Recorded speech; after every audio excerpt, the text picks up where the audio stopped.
اس معرکے میں اسلام کے کون کون سے عظیم سپہ سالار تھے، ان کی خدمات کیا ہیں، انہوں نے کس طرح ایک طرف تو دربار خلافت سے رابطہ رکھا، رہنمائی لی، اور پھر اپنے لشکر کو بھی ظاہر ہدایات بھی دیں، ان کو تشویق بھی کی، حوصلہ افزائی بھی کی. ارشاد فرمائیے.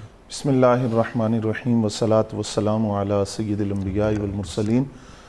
سر صحابہ کرام نے جو اسلام کا ابتدائی دور دیکھا تھا اور جن مصائب کو اور تکالیف کو برداشت کیا، اور جو بے سر و سامانی کا عالم تھا، جو فاقہ کشی تھی، عالم کفر کے گمان میں بھی نہیں تھا کہ یہی مسلمان کیسر و کسریٰ کی حکومتوں کا تختہ الٹیں گے اور کئی سپر پاورز پر اسلام کا جھنڈا لہرائیں گے. بالکل ناقابل یقین تھا. مارکہ اجنادین اس حوالے سے بڑا ایک عظیم الشان مارکہ ہے کہ اطراف عالم سے لشکر اسلام جو ہیں وہ ایک ہی مقام کی طرف بڑھ رہے ہیں، اور حضرت خالد بن ولید رضی اللہ تعالیٰ عنہ کی آواز پر لبیک کہتے ہوئے اور حضرت سیدنا صدیق اکبر رضی اللہ تعالیٰ عنہ کے حکم پر لبیک کہتے ہوئے یہ لشکر اجنادین کی طرف بڑھ رہے ہیں. اب ان لشکروں کے اندر مختلف جو لشکر شامل تھے، ایک لشکر کی قیادت وہ صحابی کر رہے ہیں کہ دور صدیقی و فاروقی کے اندر جنہوں نے بلاد شام کی طرف جو فتوحات اسلامیہ کا سیلاب چل رہا تھا اس میں وہ داد شجاعت دیتے ہوئے نظر آتے ہیں. حضرت معاذ ابن جبل رضی اللہ تعالیٰ عنہ جو اکثر نبی علیہ السلام کے ساتھ سواری پر پیچھے جلوہ فرما ہوتے تھے. اسی طرح ایک لشکر کی قیادت وہ کر رہے ہیں جن کے سینے پر فاتح ہمس کا جو بیج سجا تھا، حضرت ابو عبیدہ بن الجراح رضی اللہ تعالیٰ عنہ جنہوں نے بارگاہ رسالت سے امین الامہ کا لقب پایا تھا.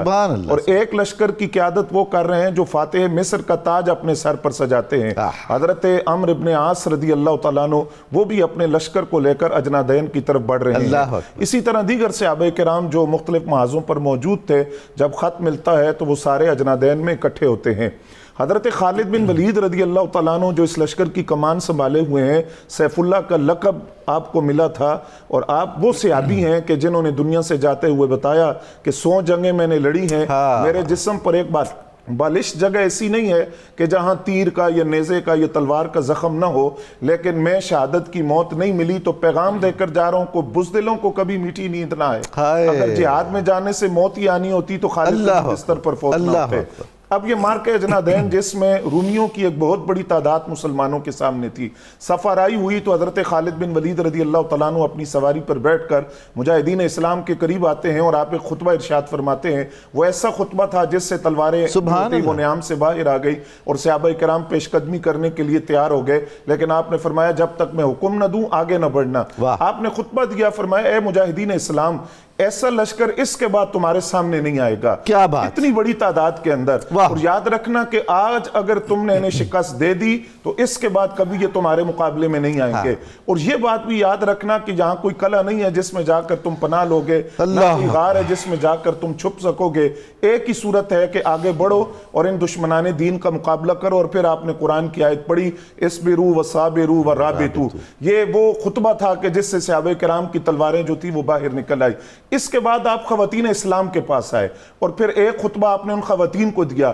آپ نے فرمایا اے قبائل عرب کے سرداروں کی بیٹیوں اور اے قبائل عرب کی قابل فخر بیٹیوں، تم نے جو کارنامے سر انجام دیے ہیں قیامت تک ان کا تذکرہ جمیل ہوتا رہے گا. سبحان اللہ. اب یہ دشمنان دین تمہارے سامنے ہیں، یہاں بھی تمہارا وہ کردار رہے. اور لفظ دیکھیں، آپ نے فرمایا اگر کسی کو بھاگتا ہوا پاؤ تو اس کا بچہ اس کے سامنے کر کے پوچھنا کہ تم اپنے بچے کو کفار کے نرغے میں کیوں چھوڑ کر جا رہے ہو. اس کے بعد خواتین اسلام سے جب گفتگو ہوئی تو حضرت افراح بنت غفار وہ حضرت خالد بن ولید اور حضرت خولہ رضی اللہ عنہ وہ جواب دیتی ہیں اور حضرت خالد بن ولید سے عرض کرتی ہیں، اے امیر، اللہ کی قسم اگر ہمارا ان سے مقابلہ ہو تو ہم آپ سے درخواست کرتی ہیں کہ آپ ہمیں فرنٹ پر رکھیں. ہماری یہ تمنا ہے کہ ہم اپنی تلواروں کے ساتھ رومیوں کے چہروں کو کچل کر رکھ دیں، تو آپ ہمیں ان کے سامنے رکھیں گے. اور یہی جواب حضرت خولہ رضی اللہ تعالیٰ عنہ نے دیا کہ ہم دین حق کے لیے اپنی قربانیوں کو پیش کریں گے.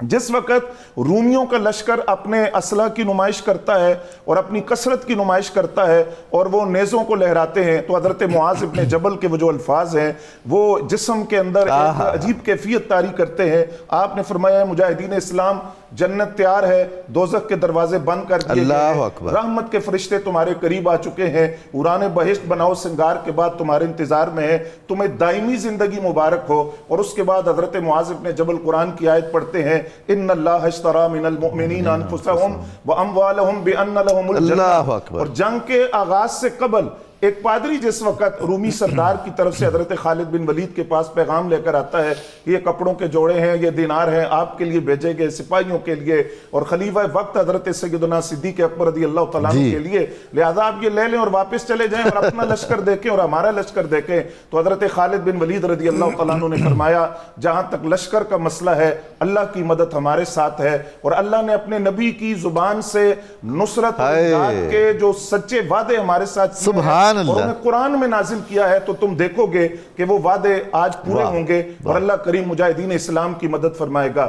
فرمایا باقی رہا مسئلہ اس بات کا جو کپڑوں کے جوڑے اور مال تم لائے ہو، تو ان قریب زمانہ دیکھے گا کہ یہ مال بھی سارا ہمارے پاس ہوگا، اور ان قریب زمانہ دیکھے گا کہ جس ملک اور سلطنت کی تم بات کر رہے ہو اس پر بھی مسلمانوں کا قبضہ ہوگا. وجہ یہ ہے کہ اگرچہ افرادی قوت تمہارے پاس ہے، اسلحوں کی کثرت تمہارے پاس ہے، کھانے پینے کی فراوانی تمہارے پاس ہے، لیکن ایمان کی دولت اللہ نے ہمیں دی ہے، صبر اور حق کی وصیت اللہ نے ہمیں دی ہے، اور اپنے نبی صادق کی زبان برحق سے نصرت کے وعدے اللہ نے ہمارے ساتھ کیے جن کو قرآن میں بھی نازل کیا.